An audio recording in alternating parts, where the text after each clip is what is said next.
2026 July മുതൽ August വരെയുള്ള കാർത്തിക നക്ഷത്രക്കാരുടെ സാമ്പത്തിക ഫലം. കാർത്തിക നക്ഷത്രക്കാരുടെ ഈ 2026 ജൂലൈ മുതൽ ഓഗസ്റ്റ് വരെയുള്ള സാമ്പത്തിക അവസ്ഥ കരിയറിലെ പ്രധാന ഗതിവിഗതികളെയും സമഗ്രമായ അവലോകനം ചെയ്യുന്ന ഒരു വിശകലനമാണിത്. പ്രപഞ്ചത്തിലെ അതിശക്തമായ ഗ്രഹമാറ്റങ്ങൾ ഈ 2 മാസങ്ങളിൽ വരാനിരിക്കുന്ന ജാതകരിൽ അതെങ്ങനെയൊക്കെ പ്രതിഫലിക്കുമെന്നുള്ള ചിന്ത വളരെ ജാഗ്രതയോടെ വീക്ഷിക്കണം. സൂര്യൻ ഭരണാധികാരിയായ കാർത്തിക നക്ഷത്രം മേടക്കൂറിൽ 1-ാം പാദം, ഇടവക്കൂറിൽ 2, 3, 4 പാദങ്ങൾ ഈ 2 രാശികളിലായി വ്യാപിച്ചു കിടക്കുന്നതിനാൽ ഗ്രഹങ്ങളുടെ ഓരോ ചലനവും വ്യത്യസ്ത അനുഭവങ്ങളായിരിക്കും സമ്മാനിക്കുക.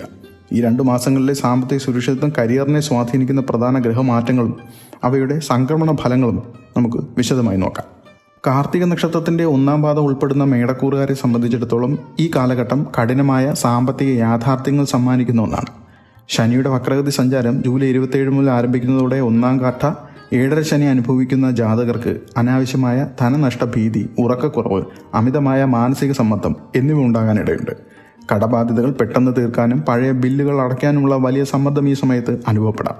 പ്രത്യേകിച്ച് ജൂലൈ 15 മുതൽ ഓഗസ്റ്റ് 13 വരെയുള്ള വ്യാഴത്തിൻ്റെ മൗഢ്യകാലത്ത് സാമ്പത്തിക ഇടപാടുകളിൽ വഞ്ചനകളിൽ അകപ്പെടാതിരിക്കാൻ അതീവ ജാഗ്രത പുലർത്തണം. ആരുടെയും വാക്ക് വിശ്വസിച്ച് പണം വായ്പ നൽകുകയോ വലിയ തുകകൾ ബിസിനസ്സുകളിൽ നിക്ഷേപിക്കുകയോ ചെയ്യരുത്. എടുത്തു ചാടിയുള്ള കരിയർ മാറ്റങ്ങളും ദോഷകരമായി ഭവിക്കാം എന്നതിനാൽ തടസ്സപ്പെട്ട് കിടന്ന ചില ഭൂമി ഇടപാടുകളിൽ നിന്നും മുൻകാല നിക്ഷേപങ്ങളിൽ നിന്നും അപ്രതീക്ഷിതമായ ചില വരുമാന സ്രോതസ്സുകൾ തുറന്നു കിട്ടുന്നത് നിങ്ങൾക്കൊരു വലിയ ആശ്വാസമായി മാറുകയും ചെയ്യും.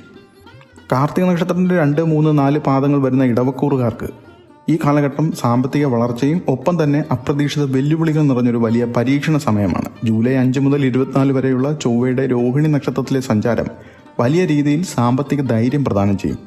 മുൻപ് മാറ്റിവെച്ച ബിസിനസ് ആശയങ്ങൾ നടപ്പിലാക്കാനും പുതിയ വരുമാന മാർഗങ്ങൾ രൂപീകരിക്കാനും നിങ്ങൾ ശ്രമിക്കും. പ്രോപ്പർട്ടി വാങ്ങുന്നതിനും കരിയറിലെ വലിയ ലക്ഷ്യങ്ങൾ കൈവരിക്കുന്നതിനും ഈ കാലയളവ് സഹായമാണ്. പക്ഷേ ഇവിടെയാണ് നാം വളരെ സൂക്ഷ്മത പാലിക്കേണ്ടത്. കാരണം ജൂലൈ 4 മുതൽ ശുക്രൻ കേതുവിനൊപ്പം ചിങ്ങത്തിൽ സഞ്ചരിക്കുന്നത് ആഡംബരങ്ങൾക്കായി വലിയ തുകകൾ ചെലവഴിക്കാൻ പ്രേരിപ്പിക്കും.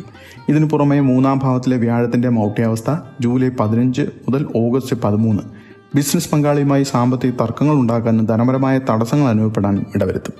10-ാം ഭാവത്തിലെ ശനിയുടെ വക്രഗതി കാരണം കരിയറിൽ ചെറിയ അസ്വസ്ഥതകൾ ഉണ്ടാകുമെങ്കിലും കഠിനാധ്വാനത്തിന് അർഹമായ പ്രതിഫലം ക്രമേണ ലഭിക്കും. ഓഗസ്റ്റ് പകുതിക്ക് ശേഷം ബിസിനസ്സിലും കരിയറിലും വലിയ രീതിയിലുള്ള സാമ്പത്തിക പുരോഗതി ദൃശ്യമാകും. സാധാരണയായി പറയുന്ന മാസഫലങ്ങൾക്കപ്പുറം ഈ കാലയളവിലെ ഗ്രഹങ്ങൾ തമ്മിലുള്ള പരസ്പര ബന്ധം കാർത്തിക നാളുകാരിൽ ആഴത്തിലുള്ള ചില സാമ്പത്തിക പ്രത്യാഘാതങ്ങൾ ഉണ്ടാക്കുന്നുണ്ട്. വ്യാഴം ഉച്ചനായി കർക്കിടകത്തിൽ നിൽക്കുമ്പോൾ തന്നെയാണ് അതിന് മൗഢ്യാവസ്ഥ ഉണ്ടാകുന്നതെന്ന കാര്യം നാം ഓർക്കണം. വ്യാഴത്തിൻ്റെ സഹജമായ സംരക്ഷണ കവചം താൽക്കാലികമായി ബലഹീനമാകുന്ന ഈ ഘട്ടത്തിൽ ശനിയുടെ വക്രഗതിയും കൂടി ചേരുന്നത് സാമ്പത്തിക രംഗത്ത് കനത്ത തിരിച്ചടികൾക്കും ഇടയാകും. ഇടവക്കൂറിലെ ജാതകർക്ക് ചൊവ്വയുടെ സ്വാധീനം മൂലം ബിസിനസ് വ്യാപനത്തിനുള്ള പെട്ടെന്നുള്ള ആഗ്രഹമുണ്ടാകാം. എന്നാൽ ജൂലൈ പകുതിയോടെ ആരംഭിച്ച വ്യാഴമൗഢ്യം മൂലം ഈ തീരുമാനങ്ങൾ വൻ പരാജയങ്ങളിലേക്ക് നയിക്കാം. പ്രലോഭനങ്ങളിൽ വീണ് വലിയ നിക്ഷേപങ്ങൾ ഈ സമയം നടത്തുന്നത് ദീർഘകാലത്തേക്ക് പണം തടസ്സപ്പെട്ട് കിടക്കാൻ ഇടയാകും. അതുകൊണ്ട് നിലവിലെ കരിയറിൽ ഉറച്ചു നിൽക്കുകയും ഓഗസ്റ്റ് പകുതി വരെ യാതൊരുവിധ വലിയ പരീക്ഷണങ്ങൾക്ക് മുതിരാതിരിക്കുകയും ചെയ്യുന്നതാണ് ഏറ്റവും ഉത്തമം. 2026 ജൂലൈ ഓഗസ്റ്റ് മാസങ്ങളിൽ സാമ്പത്തിക ജ്യോതിഷത്തിൽ വളരെ സങ്കീർണവും എന്നാൽ അതിനിർണായകമായ സമയമായി അടയാളപ്പെടുത്തുന്നുണ്ട്. ശനി മീനൻ രാശിയിൽ വക്രഗതിയിലേക്ക് 27 മുതൽ ഡിസംബർ 11 വരെ ശനി മീനത്തിൽ വക്രഗതിയിലാണ് സഞ്ചരിക്കുക. ഇത് കഠിനാധ്വാനത്തിൻ്റെ ഫലം വൈകിപ്പിക്കുമെങ്കിലും ദീർഘകാല അടിസ്ഥാനത്തിൽ ഗുണം ചെയ്യും. ജൂലൈ 15 വൈകിട്ട് 7:59 മുതൽ ഓഗസ്റ്റ് 13 പുലർച്ചെ 5 വരെ ഉച്ചസ്ഥനായ വ്യാഴം മൗഢ്യത്തിലായിരിക്കും. സാമ്പത്തിക സഹായങ്ങൾക്കും പുതിയ നിക്ഷേപങ്ങൾക്കും ഈ സമയത്ത് ചെറിയ തടസ്സങ്ങളും നേരിടാം.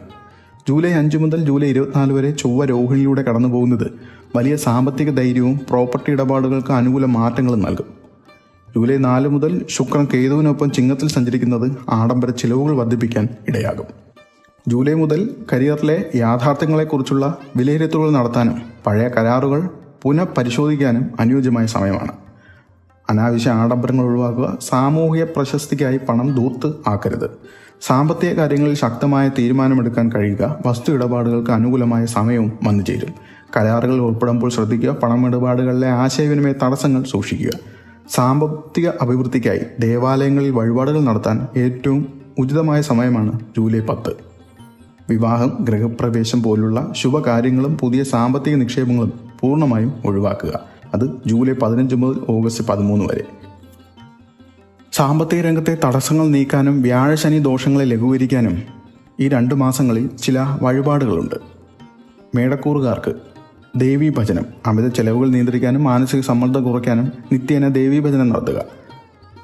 ജന്മനാളുകളിൽ ദേവീക്ഷേത്രത്തിൽ ശാന്തി ദുർഗാ മന്ത്ര പുഷ്പാഞ്ജലി നടത്തുന്നത് ദോഷ തീവ്രത കുറയ്ക്കും.